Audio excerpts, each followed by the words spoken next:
नमस्कार मित्रों, स्वागत है मेरे YouTube चैनल श्वेत ज्ञान में। विजयदशमी आने वाली है, दशहरा आने वाला है। इस पर कई लोगों ने यह प्रश्न पूछा है कि इस दिन का महत्व क्या है और इस दिन क्या करना चाहिए। तो पहले विजयदशमी का अर्थ समझते हैं कि यह है क्या। विजयदशमी आश्विन मास या क्वार मास के शुक्ल पक्ष की दशमी तिथि को मनाई जाती है।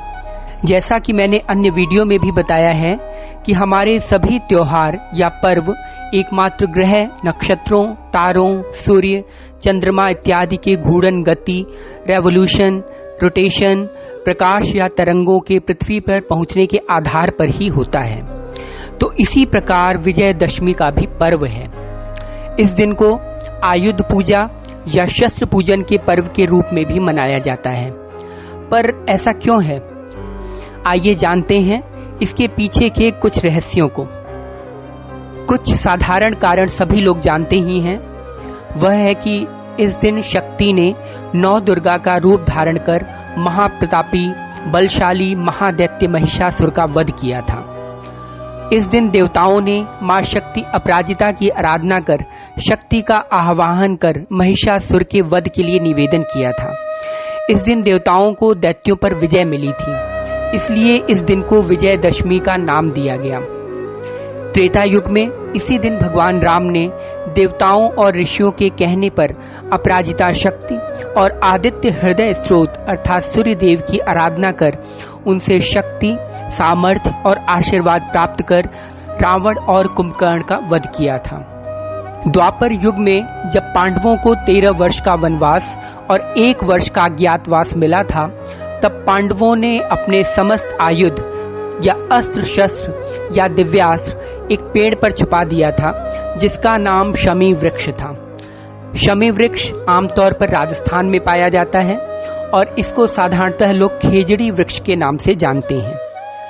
चूंकि सभी के अस्त्र शस्त्र दिव्य थे, पांडवों के अस्त्र शस्त्र दिव्य थे और 1 वर्ष तक उनको वृक्ष पर नहीं छुपा कर रखा जा सकता था, इसलिए पांडवों ने माता अपराजिता देवी या शक्ति का आह्वान उस शमी वृक्ष में करके अपने सभी दिव्यास्त्र या शस्त्र उनको अर्पित कर दिया था, जो उस वृक्ष में अदृश्य रूप से विलीन हो गए थे।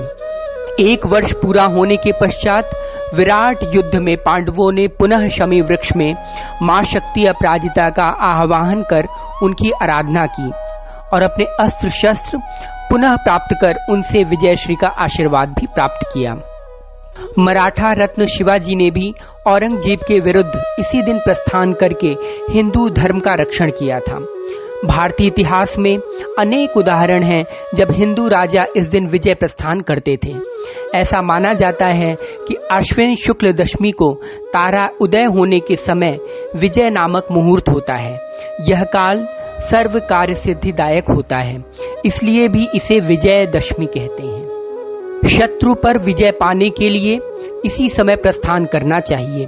इस दिन श्रवण नक्षत्र का योग और भी अधिक शुभ माना गया है। युद्ध करने का प्रसंग न होने पर भी इस काल में राजाओं, महत्वपूर्ण पदों पर पदासीन लोगों को सीमा का उल्लंघन करना चाहिए।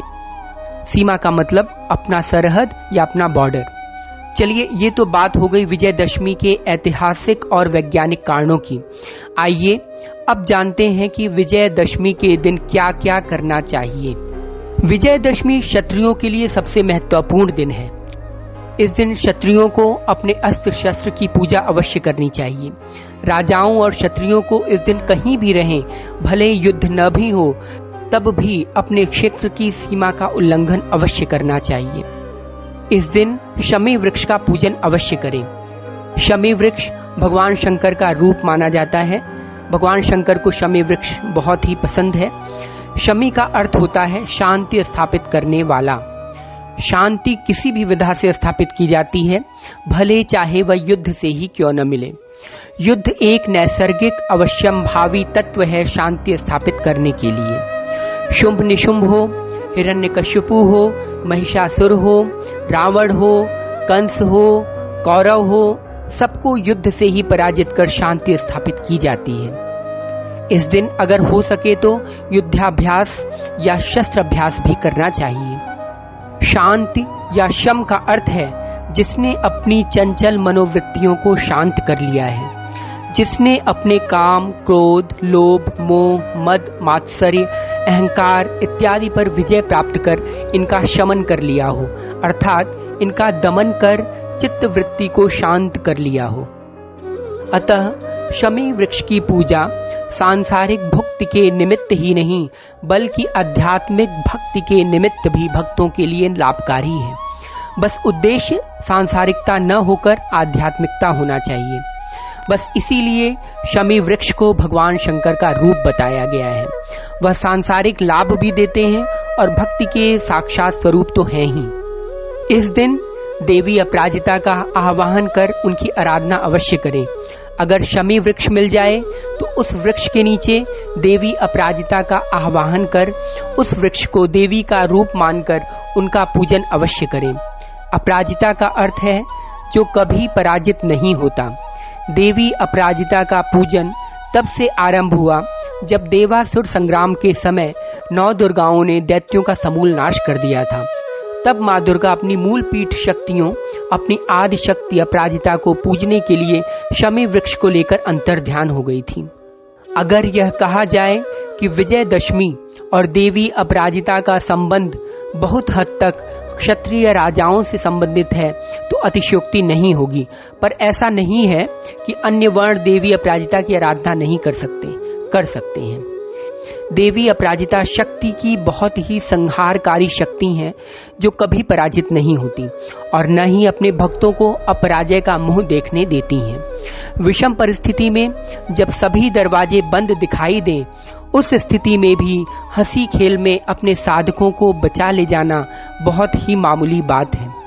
अगर आप किसी भूत, प्रेत, असफल कार्य, किसी के द्वारा प्रताड़ित या प्रत्येक काम में असफलता मिलना या आपको बाधा प्राप्त हो रही हो तो देवी अपराजिता का पूजन करना विशेष फलदायक होता है। विजयदशमी की अर्धरात्रि में श्रवण नक्षत्र और उचित योग में देवी अपराजिता का पूजन और आराधना विशेष फलदायी होता है। इस योग में मंत्र भी सिद्ध किए जाते हैं। मंत्र की सिद्धि और देवी अपराजिता के मंत्र की सिद्धि का विशेष दिवस विजयदशमी है। जो साधक इसकी महिमा जानते हैं वह पूरे वर्ष भर इस दिन की प्रतीक्षा करते हैं और मंत्र जागृत करते हैं। पहले समय में इस दिन का विशेष महत्व हुआ करता था, लेकिन आज तो बस रावण को धू जलते देखना, मेले में चाट, टिक्की, बर्गर, समोसा खाना, मनोरंजक खेल खेलकर हम हिंदू लोग अपने इस दिवस को नष्ट कर लेते हैं। इसलिए हम सभी को, प्रत्येक हिंदू को अपने त्योहारों और पर्वों की विशेषता, गुण, धर्म, रहस्य जानकर उसके अनुरूप कर्म कर उसका लाभ प्राप्त करना चाहिए। अन्यथा अभी तो बस भारत के कुछ प्रांत में ही हिंदू शेष बचे हैं। आगे आने वाले समय में यह एक छोटे से गांव तक ही सीमित रह जाएंगे। हिंदुओं की दुर्गति का यही कारण रहा कि वह अपने मूल से कट गए। होना यह चाहिए था कि सार सार को गही रहे और थोथा दे उड़ाए, लेकिन हुआ इसका उल्टा। हुआ यह कि थोथा थोथा गही रहे और सारे ही दे उड़ाए। अपने पर्वों, त्योहारों के महत्व को जानिए और उसको मनोरंजन में न बदलकर उसकी शक्तियों और दिवस का लाभ लीजिए, तभी त्योहारों की सार्थकता है। और इसी के साथ आप सभी को विजयदशमी की बहुत बहुत शुभकामनाएं। अगर आप लोगों को देवी अपराजिता पूजन के विषय में विस्तार से जानना है या इनकी आराधना कैसे करें या देवी अपराजिता का क्या रहस्य है तो कृपया कमेंट के माध्यम से आप पूछ सकते हैं। किसी अन्य वीडियो के माध्यम से इस पर विशेष प्रकाश डाला जाएगा। तब तक के लिए बहुत बहुत धन्यवाद। इस वीडियो को केवल अपने तक ही न सीमित रखें बल्कि आगे भी प्रसारित करें ताकि इसका लाभ सभी लोग ले सकें। हो सकता है 1000 में से कोई एक व्यक्ति भी लाभान्वित होकर अपने जीवन को सुखमय बना ले। हाँ, एक बात और, सब्सक्राइब करना न भूलें क्योंकि आपके प्रत्येक सब्सक्रिप्शन से मेरा उत्साह बढ़ता है और मुझे नए विषयों पर वीडियोस डालने के लिए एक तरह का बल और प्रेरणा मिलती है। बहुत बहुत धन्यवाद।